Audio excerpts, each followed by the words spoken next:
Guys, ng kuko. Halika na dito kay mama. Love mama. Love mama yan. Kasi, kailangan gupitan ng kuko para hindi, kasi matalas eh. Pag kinakarga kita matalas, kumakapit sa ano ko. Yung iba lang naman, oh.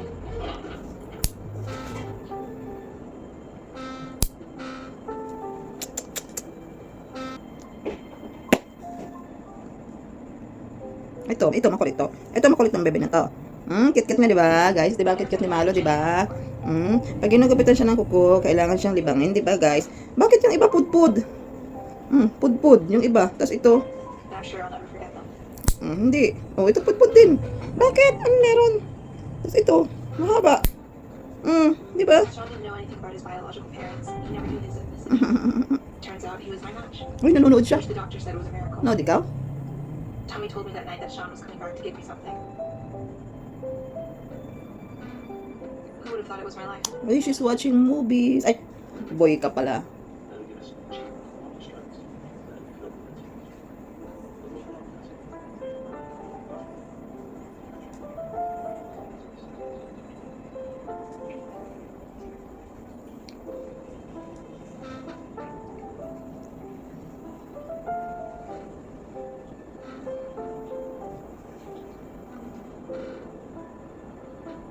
After the procedure, Sean went home to see his sister. The cops were nice enough to let that happen before he was prosecuted. Because their last foster dad was guilty of abuse, Sean only had to do community service for 6 months. Because you can't push someone down the stairs even if they deserve it.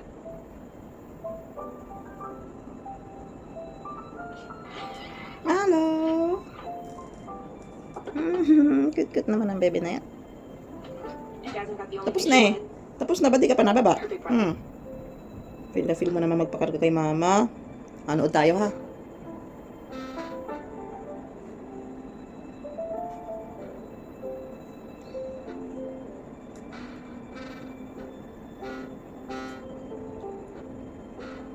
Nanonood siya, guys. Nanonood siya.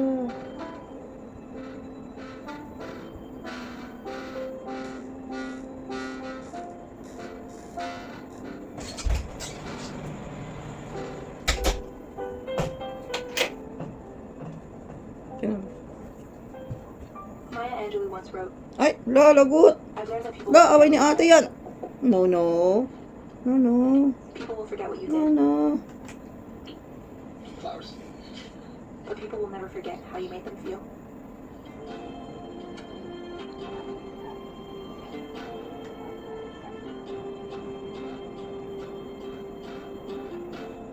Someday,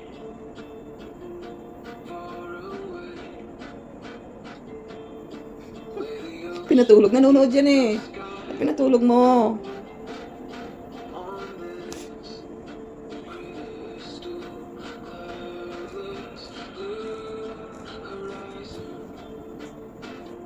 So sad. Ang baba natin. Ang baba natin. Everything made good, everything made right. Let your cards dance on, let the laughter song. Pinapanood yung sarili niya. Ala, buntot mo yun, oh. Buntot mo yun. Ala siya. Oh. What's that?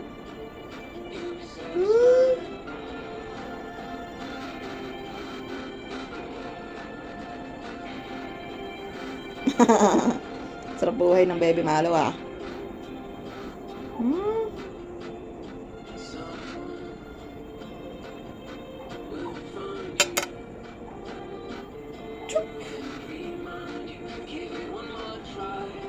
Seryoso siya. Nakikita niya sarili niya.